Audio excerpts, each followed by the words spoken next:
নমস্কাৰ, মই astrologer Hemanta Kashyap. Astro live অসমৰ মাহেকীয়া ৰাশিফললৈ আপোনালোকক সকলোকে স্বাগতম জনালোঁ।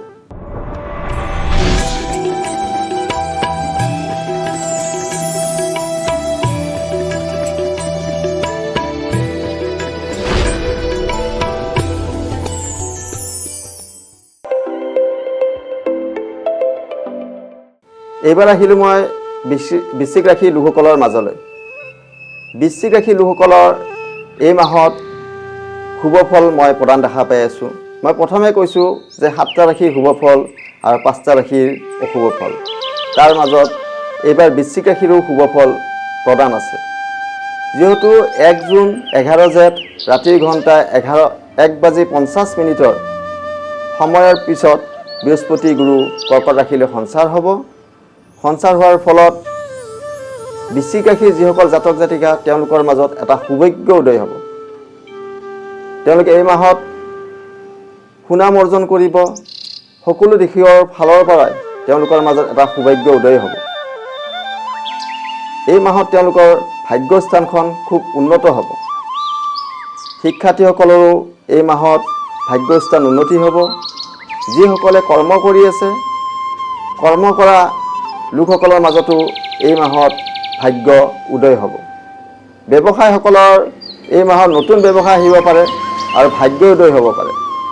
তো বিভিন্ন ক্ষেত্ৰৰ মধ্যমেদি আপোনালোকৰ সৌভাগ্য উদয় হ'ব।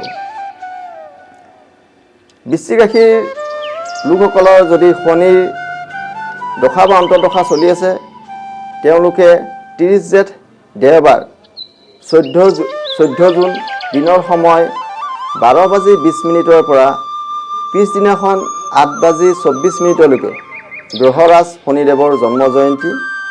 গ্ৰহৰাজ শনিদেৱৰ জন্ম জয়ন্তী পালন কৰক। তেনে কৰিলে আপোনালোকৰ যি শনিৰ দশা বা অন্তৰ্দশা যদি প্ৰাপ্তিত হৈছে, তেতিয়াহ'লে আপোনালোকৰ শুভ হ'ব। আৰু 7 আহাৰ সোমবাৰ 25 জুন অম্বুবাচী প্ৰবৃত্তি আছে।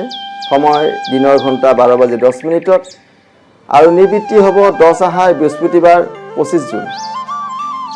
অম্বুবাচী নিবৃত্তি সময় হ'ল ৰাতিৰ ঘণ্টা 12:02। অম্বুবাচী প্ৰবৃত্তিৰ পৰা নিবৃত্তিলৈকে হাল যাত্ৰা, গুটি সিঁচা, গছ ৰোৱা, বেদ বেদাংগ অধ্যয়ন নিষেধ। বিধৱা মহিলাই প্ৰাকদ্ৰব্য ভোজন নিষেধ।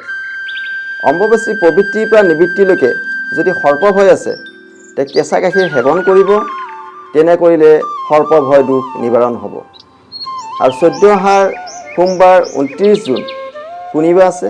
পূৰ্ণিমা নিশি পালন কৰক। তেনে কৰিলে আপোনালোকৰ শুভ ফল প্ৰদান হ'ব। ধন্যবাদ।